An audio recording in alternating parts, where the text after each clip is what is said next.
What's up, everyone? Welcome back to another video.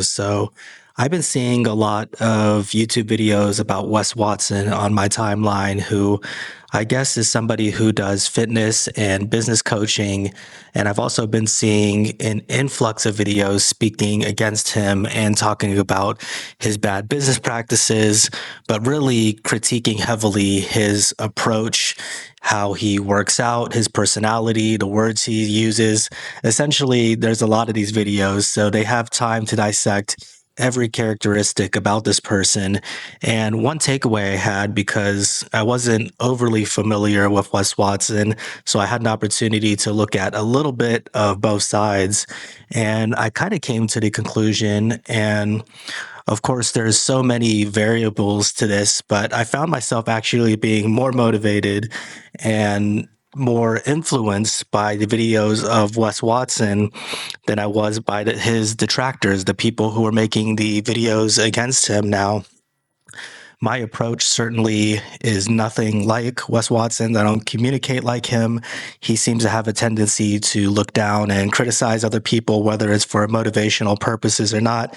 I've never found that to be very productive. I've always believed in a different approach. And of course, if somebody purchases programs and they lost money or they're ripped off somehow, then that is a very big issue. And if that's the case, then his detractors are actually doing everybody a service by making sure that people are aware, if they're thinking about purchasing one of his products, about what could be potentially some of the repercussions. So it's not a matter of anybody being bad in a case like this. I don't make videos to get on and criticize people in that type of manner. The only takeaway I actually had, and it could be Wes Watson, it could be anybody, is I realized when I was watching one set of videos, which would be Wes Watson, despite all the rhetoric, I did find myself motivated to want to work out. I would see him working out in his videos, either doing a lot of burpees or going to the gym. And that's something that I could appreciate, especially since I'm always on my fitness path. I'm always on my fitness journey. And, when you're on it, you need everyday motivation. No matter what's going on, it's so easy to get lethargic and feel like today's the day that I'm not going to do anything, or this is the week that I'm not going to do anything. And seeing those type of videos, they always motivate me a little bit to get up and get moving. Whereas when I saw his detractors videos, what I got away from it is that Wes Watson isn't a good guy.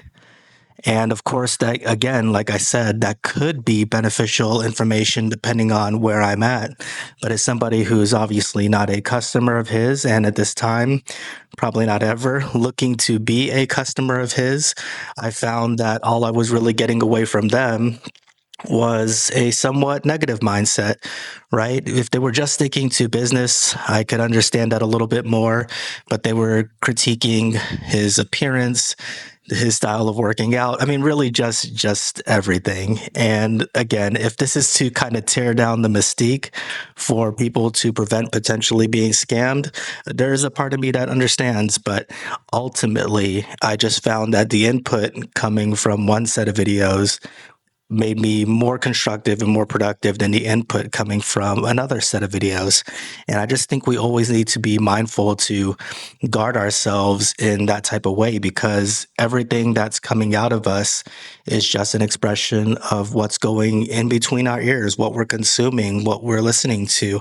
And if you get one or two videos who you up on the fact that this guy is a scammer, I think that's great. But if you are consuming every single day in and day out, videos just for the sake of being entertained by the characterization of someone being buffoonish, and that gives you something to laugh at, well, you have a right to your entertainment. We all have a right to our entertainment, but just understand that that may not be something that could be transmuted into something constructive or something productive.